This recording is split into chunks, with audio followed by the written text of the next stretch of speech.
Hey friends, my name is Julie and welcome back to my farm. Today I am getting ready to make some of our goat milk soap, and this stuff has been selling really well at the farmers markets, so I need to get on it and make a whole bunch before the holiday markets start at the end of December. Soap can take 4 to 6 weeks to cure properly before you should use it, so I really need to plan ahead when I'm making this stuff. But I thought this would be a good opportunity to talk to you guys about the benefits of goat milk soap, why I started making it, and why I think it's a really good homestead skill for you to learn. So this is not intended to be an instructional video by any means. There are a whole lot of safety details that you should familiarize yourself with, and there are some great videos out there on YouTube. The soap supply company Brambleberry offers a lot of instructional videos on their website and their YouTube channels. So if you want to actually learn to make soap, I would refer to those resources or find a local soap maker near you who's willing to show you the ropes. So this is my soap making setup. I tend to set up outside because the lye that I use, sodium hydroxide, can let off some fumes when you mix it. So I don't like to do it in an enclosed space. I like to have really good airflow. Everything that you're going to see me using today is dedicated equipment that I use just for soap making. So soap is really made up of 3 basic ingredients.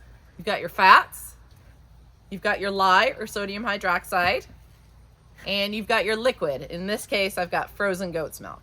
But for many recipes, I have also used water. I do add some essential oils for scent, and I like to add just a little bit of color. So for that, I use a cosmetic grade Formica powder. I use a lye calculator on the brambleberry.com website for all my ratios. I'm also not really going to share my recipe. It's something that I've figured out through my own research and through trial and error, and so I feel it's kind of proprietary to my brand of soap. But my recipe is very simple. You could definitely figure this out on your own, and I really want you to go do your own research so you're well prepared when you do go to make your own soap.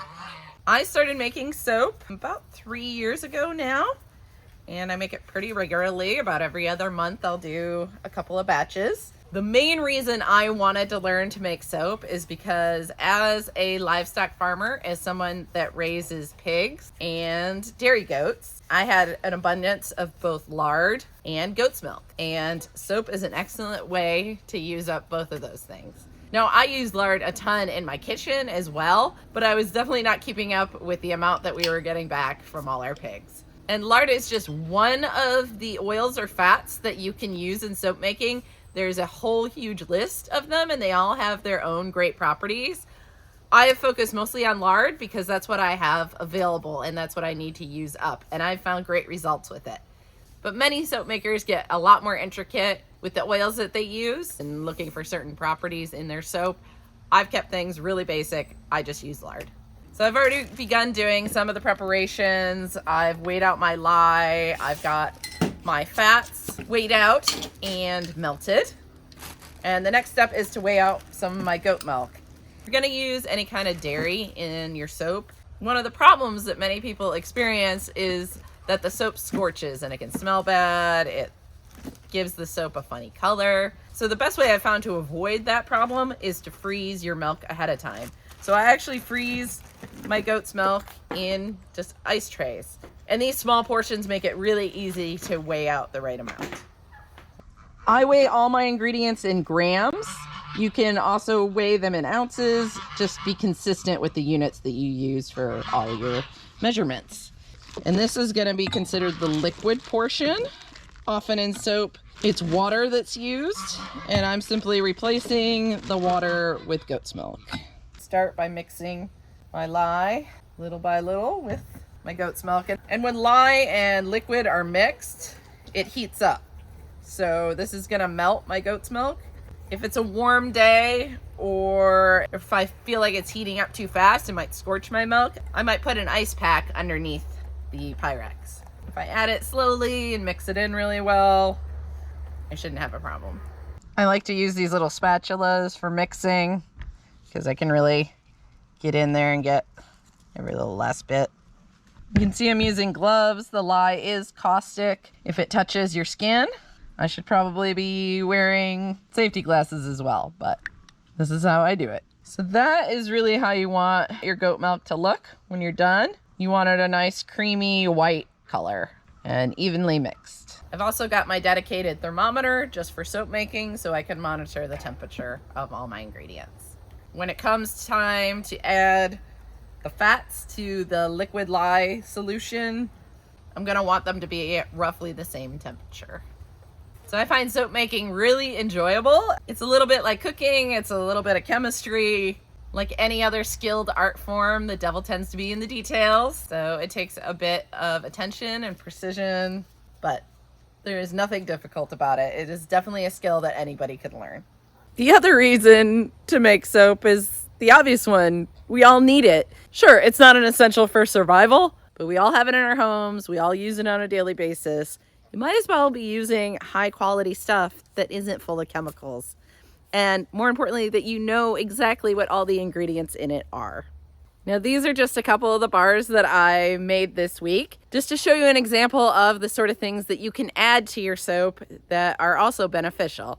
So this one is a charcoal bar. It's got organic activated charcoal in it, and this is really great for detoxifying. So if you have a high risk of any kind of chemical or toxic exposure, a charcoal bar is really good to have on hand. And then this one just has really finely ground oatmeal in it. So this is my exfoliating oatmeal bar. Oatmeal is not only really soothing to the skin, the little bits in here offer just a very gentle scrub or exfoliation. So these are just a few examples of the types of soaps you can make when you have full control of the ingredients. Now, like I said, I started using the goat's milk in my soap because I had an abundance of it.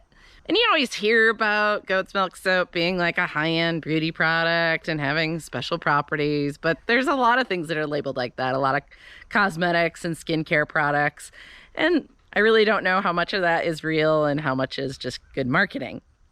So I started to look into it, and I was really pleased to find that there is some legitimacy to the claims of goat's milk soap, and it does add some amazing properties to your skincare products. Now, the first major benefit seems pretty obvious. It's the fact that it doesn't have any chemicals in there. Goat's milk soap is actually very, very gentle on your skin. It doesn't strip your natural moisture and oils from your skin and helps you maintain a good lipid barrier. I've also found that it rinses really cleanly, whereas those chemical soaps leave my skin feeling very dry and tight and almost filmy, like it didn't wash off all the way.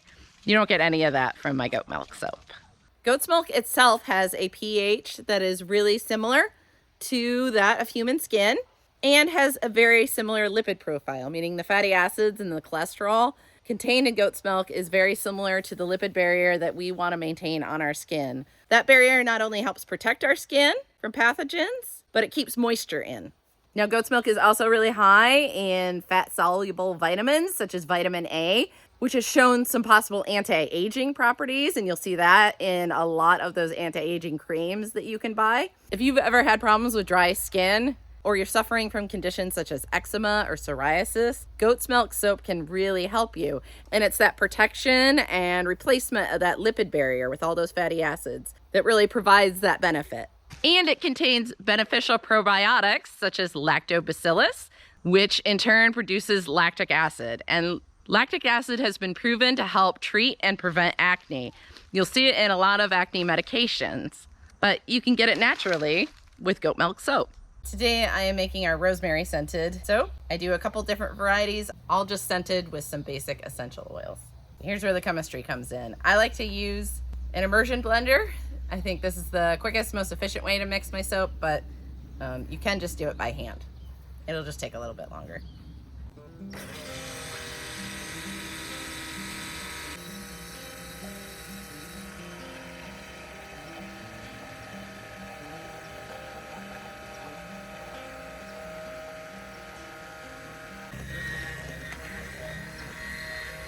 So I'm gonna mix this for as long as I need to. Every batch seems a little bit different. What I'm looking for is for the viscosity to change. So for it to go from less of a liquid and more of a solid.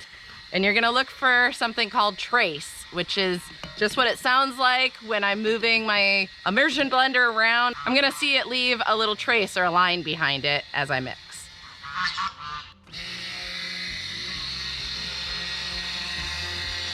All right, So as soon as I see that trace, I'm gonna add my essential oil.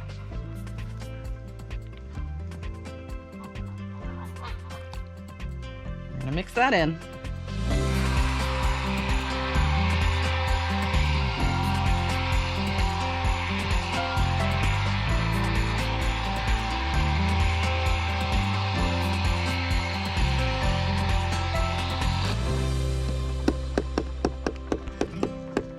You don't want air bubbles, so if you suck any air in, you gotta tap them out.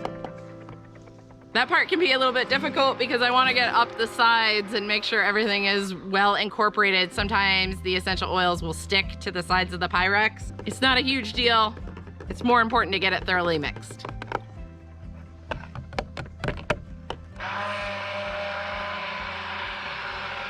Once I'm happy with that, and I've got kind of a cake batter consistency, clean the last little bit off my mixer. And then I separate out just a little bit to color. This bar is just such a small amount, I'm just gonna mix it by hand.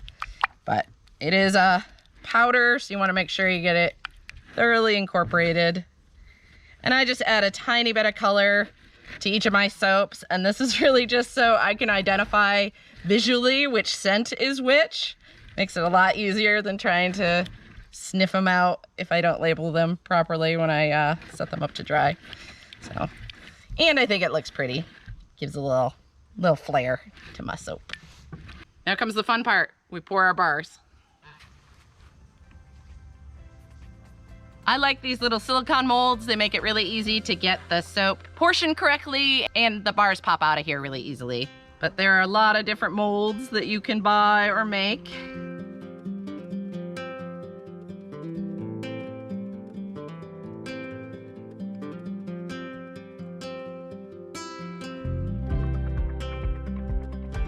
So I try to get the cells pretty evenly filled, but I'm leaving a tiny bit of headspace so I can add my color. That's where this comes in. All I do here is I put a little dab in each bar.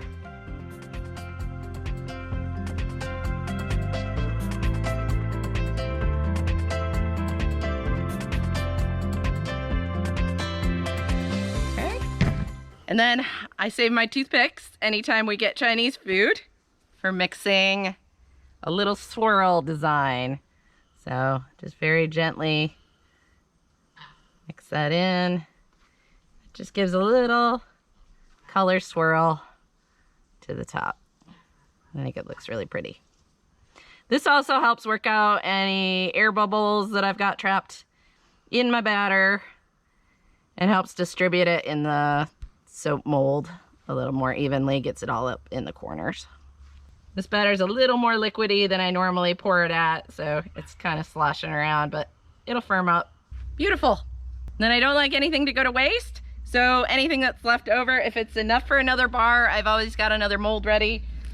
But I like to make these little piggy soaps out of this cookie mold, and I sell these for $1 as a little sample, and kids really like to get them. So that's what we'll do with the rest. For these molds, I'm just gonna tap them out a little bit as they dry, get any last air bubbles out of there, even them out a little bit. I'm gonna let them firm up a little bit outside, then I'm gonna transfer them to the fridge, and in 2 days, I'll pop them out of the molds, and then they'll go on a drying rack until they're cured. So that is soap making in a nutshell. I said this wasn't gonna be an instructional video. I definitely sprinkled in some really good tips for you guys along the way. I hope you enjoyed this video, and I hope that it encourages you to try making soap of your own. It's actually really fun to make and a useful skill to have. So that's it for today. Thanks for watching, guys, and we'll see you next time.